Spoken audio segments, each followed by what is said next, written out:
Hello, Namaskar. I welcome you all in this Topper Talk series. और topper stock की discussion में series में अगली कड़ी में हमारे साथ हैं हमारी स्टूडेंट श्रद्धा नवनाथ जिंदे, जिन्होंने ईएससी 2021 में all India rank 19th secure किए हैं।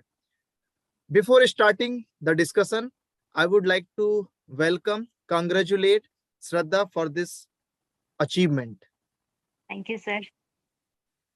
श्रद्धा के बारे में मैं कुछ बातें बताना चाहूंगा, आप सभी लोगों के साथ साझा करूंगा।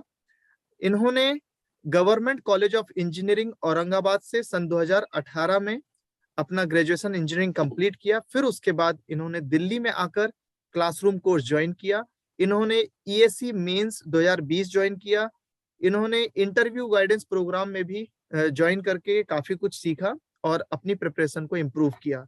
मैं एक बात बताना चाहूंगा कि श्रद्धा ने 2020 गेट एग्जाम में ऑल इंडिया रैंक 195 हासिल की थी और उसी ईयर 2020 में ईएससी एग्जामिनेशन की जो फाइनली रिजर्व लिस्ट आई है उसमें भी श्रद्धा का नाम है। और अब ऑब्वियसली ईएससी 2021 में ऑल इंडिया रैंक 19 के साथ श्रद्धा आईएएस ऑफिसर बन चुकी है। आईएएस ऑफिसर सुनना बहुत मतलब बड़ी बात है। कैसा लग रहा है श्रद्धा इस सक्सेस को हासिल करने के बाद? Sir, it was my dream to become an IAS officer. तो वेरी बहुत गुड, खुशी हो रही है। बहुत खुशी हो रही है। हमको भी बहुत खुशी हो रही है कि हमारी क्लासरूम की स्टूडेंट इतना अच्छा परफॉर्म करी है। श्रद्धा के बारे में बताऊंगा कि श्रद्धा एक छोटे शहर से बिलोंग करती है, महाराष्ट्र के बीड से। और श्रद्धा के पापा फार्मर हैं। तो क्या कहना चाहोगी आप श्रद्धा कि इस सक्सेस के पीछे मोटिवेशन का रीजन कहाँ से बना? जो मेरा मेन मोटिवेशन था वो मेरे घर से ही था। मतलब मेरे घर में मैं फर्स्ट इंजीनियर हूँ और वो फर्स्ट आईएएस ऑफिसर है। तो ऐसे था कि इतना मुझे अपॉर्चुनिटी दिया उन्होंने, तो मुझे कुछ तो करके दिखाना था कि जो मेरी वजह से मेरे घर वालों को कुछ पहचान मिले, लाइक दैट। तो वो था। और मुझे पहले से ही बहुत मोटिवेशन था घर से कि मुझे, इवन मैं लड़की हूँ या फिर रूरल बैकग्राउंड से, वो फैक्टर इतना मेरे केस में नहीं था। तो वो मुझे बहुत मोटिवेट करता था कि मैं कुछ करूँ, कुछ अच्छा करूँ मेरे फील्ड में। तो इसीलिए मैंने कॉलेज में डिसाइड किया कि मुझे आईएएस करना है। और कॉलेज के बाद तुरंत मैंने मेडी भी ज्वाइन कर लिया। Very good. और फिर नो डाउट आपने बहुत अच्छे से प्रिपेयर किया, 2020 में गेट में भी परफॉर्म किया, फिर 2020 में ईएससी में भी परफॉर्म किया, रिजर्व लिस्ट में आपका नाम आया। और अब आपने अपनी मेहनत को कंटिन्यू रखते हुए फाइनली इस 2021 में 19th रैंक हासिल की है। तो आप मुझे बताइए कि आपकी इस प्रिपरेशन की जर्नी में आपने किन किन हर्डल्स को फेस किए और उन्हें फिर कैसे आपने ओवरकम किया, कैसे अपने प्रिपरेशन को लेवल अप करते हुए इस स्टेज तक पहुंचे हो आप? सर, जब मैं दिल्ली आई थी तब मेरा बैच मई में स्टार्ट हुआ था और वो दिसंबर तक था। तो उस टाइम बैच का ड्यूरेशन इतना था, 10 to 12 आवर्स क्लासेस चलती थी। तो उस टाइम खुद को टाइम नहीं मिलता था पढ़ाई करने को। तो बट जितना मैं कर सकती थी, मतलब जो क्लास में हुआ उतना उतना रिवाइज भी कर लिया तो भी सफिशिएंट था। तो वो उस टाइम में वहां पे जितना कर सकती थी ज्यादा से ज्यादा वो किया और खुद को डेली इम्प्रूव करते गई। क्योंकि मैं जिस जहाँ से आती हूँ तो वो बहुत छोटा शहर है और वहां से जाके दिल्ली में पढ़ना बहुत बड़ी बात थी मेरे लिए। बट तो मैंने वहां पे सर्वाइव किया और खुद को इम्प्रूव किया, डेवलप किया और वहां पे सस्टेन होके कुछ अच्छा परफॉर्म करने का ट्राई करती रही। और क्लास कंप्लीट करने के बाद फिर मैं रिटर्न महाराष्ट्र आई और घर पे रह के 1 साल पूरा प्रिपरेशन किया। क्योंकि मुझे ऐसे लगता था कि क्लासेस तो हो गई बट मुझे खुद के लिए भी टाइम चाहिए, खुद को मुझे समझना है सब्जेक्ट्स को। तो इसलिए मैंने पूरा 1 साल खुद से सेल्फ स्टडी किया, पूरा 2019 और फिर 20 का अटेम्प्ट दिया। तो यही था कि दिल्ली में आके थोड़ा रहना ये मेरे मेरे लिए बहुत बड़ा हडल था। तो मैंने ओवरकम करके सस्टेन किया वहां पे और पूरी क्लासेस की। पूरा सिलेबस कंप्लीट किया और यस उसके बाद सर, फिर हाँ उसे रिवीजन किया, वही। उसे टेस्ट सीरीज की हाँ मदद से इम्प्रूव करते रहे। जी सर। और जब श्रद्धा मैं के बारे में फर्स्ट, मुझे एक बात याद आ रही है। श्रद्धा हमेशा से अपने एरिया में चाहती थी कि कुछ ऐसा करके दिखाएं जिससे अवेयरनेस फैले और लोगों में भी आईएएस जैसे बड़े एग्जाम को क्वालिफाई करने के लिए इंस्पिरेशन बने। तो आज श्रद्धा ने ये एक मोटिवेशन का रीजन कह सकते हैं कि वो हमेशा से अवेयरनेस फैलाना चाहती थी through the success of her own. तो यस सर। कहाँ तक लग रहा है कि अब आने वाले समय में आप कैसे बाकी सभी लोगों को इंस्पायर करने वाली हो? सर कहाँ वैसे तक तो ये लक्ष्य पूरा हो गया है? वैसे तो प्रोसेस है शुरू। वैसे जैसे मेरा रिजल्ट आया तब से मतलब सबको आईएएस के बारे में पता चला तब यहाँ से पे आईएएस आईएएस। के बारे में हाँ पता हाँ, चला। सबको बस आईएएस आईएफएस यही पता था, यही बट पता था। आईएएस भी पोस्ट है ये पता नहीं थी मेरे ही यहाँ पे। तो अभी सबको है, लग रहा है कि कुछ तो बड़ी बात है। जो जिसके जिनके पेरेंट्स के बच्चे इंजीनियरिंग कर रहे हैं उनको एक होप आ गया है कि मेरे भी बच्चे कुछ कर सकते, कर क्लास वन सकते हैं, ऑफिसर। हाँ क्लास वन वही। ऑफिसर बन सकते हाँ वही एक बात है। और कर सकते हैं, ऐसा कुछ नहीं। मैं जिस बैकग्राउंड से हूँ, अगर मैं कर सकती हूँ तो कोई भी कर सकता है। हैं। बहुत अच्छी बात कह रही हैं श्रद्धा। और श्रद्धा सभी इस तरह से जो बैकग्राउंड होता है जहाँ पर इंफॉर्मेशन कम होती है, अवेयरनेस नहीं होती है, तो दोस्तों आप ये सभी अब जो यूट्यूब के माध्यम से श्रद्धा को सुन पा रहे हैं, समझ सकते हैं कि अगर श्रद्धा कर सकती है तो सभी को ही इस बड़े टारगेट को अचीव कर सकते हैं। श्रद्धा, आपने सबसे पहले कोर्स के दौरान अपने सिलेबस को पूरा अच्छे से पढ़ लिया, फिर उसके बाद आपने उसको रिवाइज किया, टेस्ट के थ्रू इम्प्रूव किया। ये तो रही आपकी उस समय की जर्नी जिसमें आपने प्री और मेंस को तैयार कर लिया। फिर यस सर। उसके बाद जब आपका नाम आ चुका था, आपने इंटरव्यू गाइडेंस प्रोग्राम ज्वाइन किया था 2020 में भी और फिर 2021 में, तो आपको क्या लगता है कि जो वो वाली प्रिपरेशन थी सब्जेक्ट बेसिस, फिर उसके बाद जो इंटरव्यू स्टेज की प्रिपरेशन थी, उसमें कुछ अंतर है या फिर उसमें सब समानांतर हो जाता है? सर मुझे लगता है कि अगर तुमने एक बार अच्छे से कर लिया ना तो अलग से इंटरव्यू के लिए कुछ अलग करना पड़ता है, मेंस के लिए अलग करना पड़ता है, ऐसा जरूरी नहीं है। बस थोड़ा थोड़ा बहुत डिफरेंस रहता है अप्रोच का, बट सिलेबस और उसका जो मेन है, जो हम बोल सकते हैं जो मटेरियल है वो तो सेम है। अगर वो तुम्हें एक बार हो गया तो फिर अलग से ज्यादा कुछ करने की जरूरत नहीं। बस जो क्लास में बताते हैं इंटरव्यू गाइडेंस प्रोग्राम में या फिर मेंस के बैच में जो भी एक्स्ट्रा की चीजें बताते उतना करो, सफिशिएंट है। आई डोंट थिंक उससे ज्यादा कुछ करने की जरूरत है। जैसे कि मेरे केस में मुझे ऐसे था कि मुझे प्री में मेरे ज्यादा मार्क्स नहीं आ पाते थे, तो मुझे ऐसे था कि मुझे कवर करना है तो मेंस में ही करना है, क्योंकि मेंस 600 मार्क्स रहता है।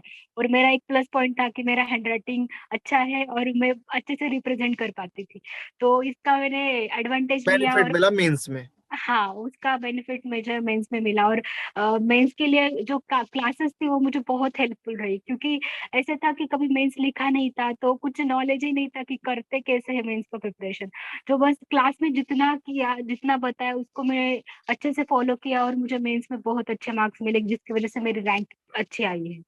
और इंटरव्यू गाइडेंस प्रोग्राम में भी सेम चीज था। यूपीएससी का इंटरव्यू, जो सबको जो डर रहता है कि यूपीएससी का इंटरव्यू, वो इंटरव्यू का डर इंटरव्यू गाइडेंस प्रोग्राम की वजह से मेरा बहुत हद तक कम हो गया था। और मॉक इंटरव्यू की वजह से तो फिर एकदम कॉन्फिडेंस आ गया है कि नहीं अच्छे से कर सकते हैं, और इंटरव्यू भी बहुत अच्छे मार्क्स आए। तथा बच्चों को जब प्री क्वालिफाई हो जाता है, मेंस क्वालिफाई हो जाता है, तो अब इंटरव्यू स्टेज के पहले बहुत कुछ ख्याल में आता है कि कहीं मुझसे ये ना पूछ ले, कहीं मुझसे वो ना पूछ ले, क्योंकि वो ऐसा लगता है कि अनबाउंडेड सिलेबस है।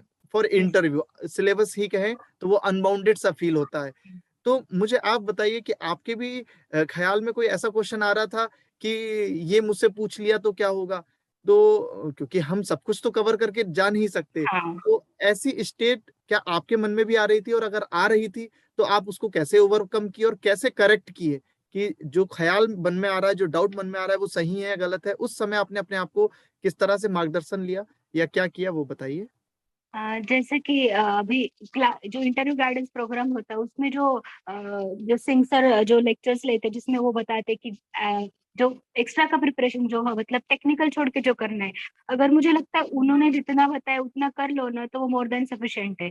क्योंकि ये 100% तो हम कर नहीं सकते। और वैसे ये भी फैक्टर है कि क्या पूछेंगे वो बोल नहीं सकते, पर सर ने जितना बताया है, जैसे कि अपने सिटी के मतलब सर जो क्वेश्चंस लिख के देते हैं उतना बस करो तुम। उतना कर लो, वो बहुत हाँ, हो जाते हैं। और उतना ही करने में इतना टाइम लग जाता है कि तुम ये हो ही नहीं सकता कि और कुछ कर ले। और उसमें मुझे लगता है उतना किया ना तो जो एक्स्ट्रा के अगर क्वेश्चंस भी मतलब उसमें कवर नहीं हुए होंगे, बट जो उतना नॉलेज तुम गेन कर लेते हो उतना प्रिपरेशन से, तो आप कोई भी आंसर कर सकते हो जो एक्स्ट्रा का जो रहता है, मुझे ऐसे लगता है।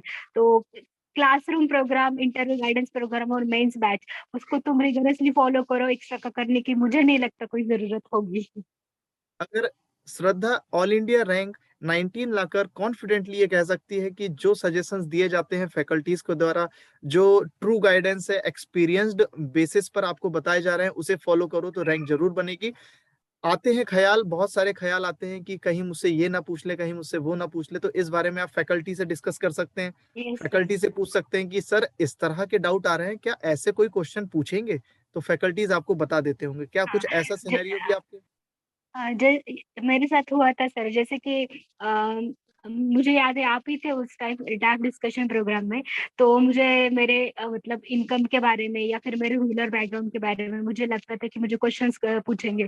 तो आपने मुझे बोला था कि इनकम के बारे में कभी क्वेश्चन पूछेंगे तो आप खामखा डर रहे हो, खामखा ज्यादा का सोच रहे हो। तो मैंने वही किया, मैंने छोड़ दिया कि इसके बारे में पूछेंगे नहीं, और सेम बिल्कुल। मुझे इंटरव्यू के बारे में कुछ भी नहीं पूछा उसके बारे में। हम ज्यादा का कभी कभी हो जाता है कि हम टेंशन ज्यादातर हो की जाता वजह से हम ज्यादा सोचते हैं कि ये पूछ लिया वो पूछ लिया। तो बट आपने जो सजेशन दिया वो डेफिनेटली मेरे लिए वर्क हुआ और मेरा इंटरव्यू बहुत अच्छा गया था। है। वेरी गुड, वेरी गुड श्रद्धा। श्रद्धा ने अपने हर एक स्टेज में प्रॉपर प्रिपरेशन स्ट्रेटेजी जो होती है, जो जो हमें फॉलो करने होते हैं, एक स्टैंडर्ड प्रोसीजर है टॉपर बनने के, उन हर एक प्रोसीजर को प्रॉपरली फॉलो किया। और श्रद्धा, आप कुछ सजेशन देना चाहोगे एस्पिरेंट्स को कि जैसे कि आपने प्रिपरेशन करके वापस अपने घर चले गए, फिर उस सिलेबस को कैसे रिवाइज किया, टेस्ट कैसे दिए, इस बारे में आप एक प्रिसाइज मैनर में क्या बताना चाहोगे बच्चों को कि कैसे प्रिपेयर करें, खुद को मोटिवेट कैसे करके रखें, और अपने लक्ष्य को कैसे हासिल करना है, सब्जेक्ट्स को कैसे पढ़ना है, क्योंकि ओवरऑल हाँ मोटिवेट करने के बाद पढ़ना भी है, उसको वो ही है। इग्नोर नहीं हाँ कर सकते। वो तो है। आप एक जैसे मैं एक क्लास होने के बाद मैं यहाँ आई थी और फिर मैंने एक प्लानिंग बना लिया था कि एक बार तो सब्जेक्ट पढ़ लिए थे क्लास में, बस खुद से भी पढ़ना था और प्रैक्टिस करनी थी। तो उसके लिए मैंने पूरा डिटेल प्लानिंग किया था कि अभी क्लास में कभी कभी हो जाता था कि कुछ सब्जेक्ट अच्छे से समझ नहीं आते थे, क्योंकि कभी हम लेट जाते या कुछ फैक्टर होते थे या फिर सब्जेक्ट डिफिकल्ट है तो कुछ टॉपिक्स नहीं समझ में आते थे। तो उसको मैंने क्लास में मार्क करके रखा था और फिर मैं जब खुद से पढ़ूंगी तब मैं उसको अच्छे से देखूंगी। तो वैसे मैंने एक वहां पे क्लास के टाइम पे वो बना लिया था। फिर जब मैं वापस आई तो मैंने बेसिक सब्जेक्ट से स्टार्ट किया, जैसे नेटवर्क कंट्रोल, इनको मैंने पहले किया। क्लास में तो समझ आया था बट उसको मैं खुद से करना मुझे लगता है कि बस जरूरी है। प्रैक्टिस करनी जरूरी हाँ है। प्रैक्टिस करना जरूरी है। या फिर शॉर्ट नोट्स बनाना, ये सब के लिए मैंने फिर एक साल जो पूरा रिगरसली किया था। तो पहले मैंने बेसिक सब्जेक्ट से स्टार्ट किया, नेटवर्क ये, और क्लास नोट सफिशिएंट है, बस उसको रिवाइज करना, प्रैक्टिस करना, और जितने नंबर ऑफ क्वेश्चन हम सॉल्व कर सकते हैं उतना करो। और टेस्ट सीरीज बहुत ज्यादा इंपॉर्टेंट है। मुझे लगता है कि टेस्ट सीरीज के बिना रैंक आ ही नहीं सकती। हम श्रद्धा जज ने हमें कैसे टेस्ट करेंगे। सीरीज की इम्पोर्टेंस फिर से एक दफा और बताइए। श्रद्धा, जितने भी टॉपर आ रहे हैं वो भावुक हो जाते हैं उस समय जब वो टेस्ट सीरीज की इम्पोर्टेंस बता रहे होते हैं, क्लासरूम कंटेंट की इम्पोर्टेंस बता रहे होते हैं, क्योंकि उन्हें ये बाद में महसूस हो जाता है कि हमारी रैंक के पीछे रीजन क्लासरूम कोर्स में पढ़ाया गया कंटेंट है। टेस्ट सीरीज में हमने जो गलतियां करके खुद को इम्प्रूव किया है वो है। डेफ हाँ हो गया, डेफ का डिस्कशन हमारे इंटरव्यू स्टेज में हमें मदद कर देता है, हमारी पूरी बिल्कुल। खामियां दूर कर देता है। मॉक इंटरव्यू हमें पॉलिश कर देता है कि now we are ready for the main interview. तो दोस्तों, श्रद्धा की बातें हमने सुना। श्रद्धा ने बहुत बेबाकी से अपनी पूरी बातें रखी, और श्रद्धा का मेन जो मोटिवेशन का रीजन था वो था अवेयरनेस, कि उन्हें अपने एरिया में एक हम कह सकते हैं, अब आप अपने एरिया में एक रोल मॉडल हैं। आप को जरूर आपको देखते हुए बहुत सारे बच्चे नो डाउट मोटिवेट होंगे कि वो भी कर सकते हैं। कर यही सकते हैं। होता है एक रोल मॉडल का रोल। आप आने वाले समय में और बहुत सारी सक्सेस हासिल करें। इसी तरह से बहुत अलग अलग डिपार्टमेंट में जिस तरह की सेवाएं आप हो सके वो दें। श्रद्धा, आने वाले समय में यहीं पर रुकना है या फिर और कुछ सोचा हुआ कि नहीं, अब हो गया, अब नेक्स्ट लेवल पर चलते हैं? हाँ अभी तो सर कुछ सोचा नहीं, जो मिला है उसमें अच्छा काम करने का ट्राई करूंगी। अगर इन फ्यूचर मन बना तो सिविल सर्विसेज के लिए जरूर ट्राई करूंगी, पर फिलहाल तो वैसा कुछ प्लान नहीं है सर। फिलहाल अभी इन्होंने कुछ सोचा नहीं है, मगर इनके आगे के सपने अभी भी हैं। और हाँ ऐसा हमें रुकना तो है नहीं। रुकना नहीं है। और श्रद्धा से बात करके हमें बहुत अच्छा लगा। सुनने वाले सभी दर्शकों को काफी कुछ सीखने को मिला होगा। ये एक बहुत ही मोटिवेशनल डिस्कशन रहा, इंस्पिरेशनल रहा। काफी सारे आप लोगों के मन के डाउट भी सॉल्व हुए होंगे कि इन्होंने दिल्ली आके बहुत अच्छे से प्रिपरेशन किया, कंटेंट तैयार किया और फिर जाकर रिवीजन टेस्ट सीरीज के थ्रू अपने आप को इम्प्रूव करते रही। इन्होंने गेट में भी अच्छा परफॉर्म किया, इन्होंने ईएससी में भी परफॉर्म किया। आने वाले समय में हम उम्मीद करते हैं कि अगर इनका सीएससी की तरफ, सिविल सर्विसेज की तरफ मन बनेगा तो बहुत जल्द टॉप और स्टॉक में हम सीएससी में श्रद्धा को फिर से देखेंगे। तो श्रद्धा, पूरी मेडिजी की टीम के तरफ से आपको all the very best for your bright future. Thank you for joining us. Thank you very much. Thank you sir, thank you.